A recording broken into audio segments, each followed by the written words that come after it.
বন্ধুরা, আবারও এক নতুন প্রশ্নের উত্তর নিয়ে চলে এসেছি।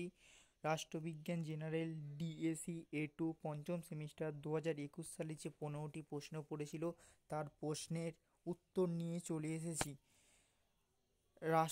পররাষ্ট্রনীতি কি?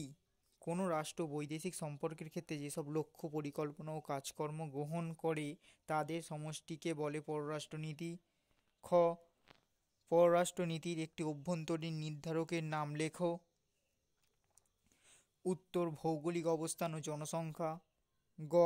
ক্ষমতার নিরিখে জাতীয় স্বার্থের বিবেচনার একটি ধারণা কার?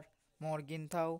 প্রাথমিক জাতীয় স্বার্থ কি? প্রত্যেক রাষ্ট্রে নিজস্ব কিছু প্রাকৃতিক, রাজনৈতিক ও সাংস্কৃতিক পরিচয় থাকে। এগুলিকে একত্রে মুখ্য জাতীয় স্বার্থ বা প্রাকৃতিক জাতীয় স্বার্থ বলা হয়। প্রাথমিক জাতীয় স্বার্থ বলা হয়। গোপন কূটনীতি বলতে কি বোঝো? গোপন কূটনীতি বলতে কূটনীতির সেই পদ্ধতিকে বোঝায় যেখানে রাজনৈতিক আলোচনা ও কার্যাবলী গোপন রাখা হয়। প্রচার কার্য কাকে বলে?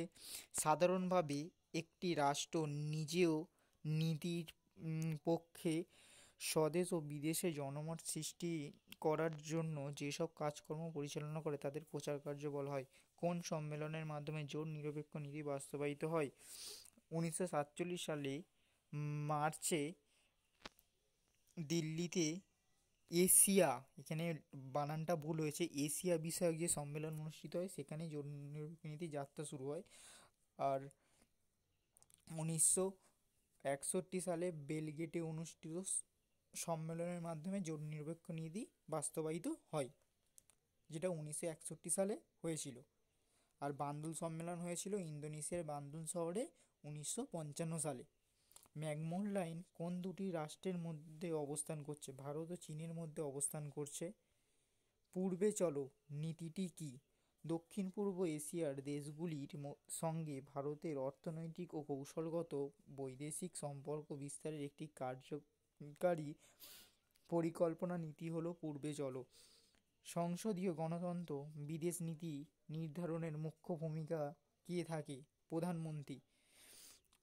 প্রতিবেশী প্রধান নীতি কি? প্রতিবেশী প্রধান নীতি হলো ভারতের প্রতিবেশী দেশগুলির সঙ্গে বন্ধুত্বপূর্ণ সম্পর্ক উন্নয়নের অগ্রাধিকারের নীতি। ভারতের পররাষ্ট্রনীতির প্রধান রূপকার কে? জওহরলাল নেহেরু। চীন ভারতের সীমানা সংঘর্ষ হয়েছিল এমন একটি এলাকা লাদাখের আকসাই চীন এলাকা। এছাড়া অরুণাচল প্রদেশেরও এলাকা আছে।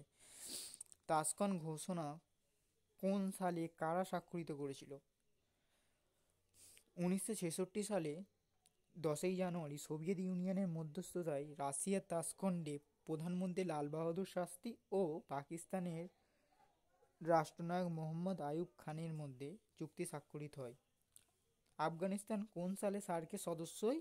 2007 সালে সার্কের সদস্য পদে নিযুক্ত হয়। তবে ভিডিওটি ভালো লাগলে বন্ধুদের শেয়ার করবে এবং সাবস্ক্রাইব, লাইক ও কমেন্ট করবে। যদি পরবর্তী কোনো সালের শর্ট প্রশ্নের প্রয়োজন হয় তো অবশ্যই কমেন্ট করে জানাবো। আমি চেষ্টা করব যে সেই সালের প্রশ্নগুলো তোমাদের সামনে তুলে ধরার।